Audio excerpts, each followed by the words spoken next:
তে আপনি একটা পথ তৈরি করবেন।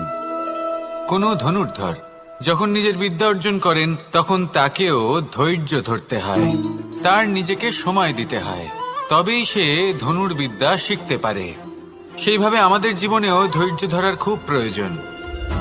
পরিবারে ধৈর্য রাখতে পারলে তাহলে আস্তে আস্তে দেখবেন প্রেম বৃদ্ধি পাচ্ছে। সমাজে যদি ধৈর্য রাখতে পারেন তাহলে আস্তে আস্তে এই সমাজ আপনাকে সম্মান করবে। যদি নিজের জীবনে ধৈর্য রাখতে পারেন তাহলে নিজে থেকেই আত্মবিশ্বাস বাড়বে, নিজের বিকাশ হবে।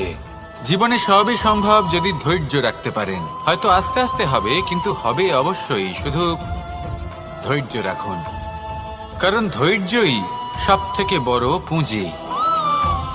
আসুন আর আমার সাথে ভালোবেসে বলুন, রাধা রাধা। আমাদের জীবনে যখনই আমরা কোনো বড় দায়িত্বের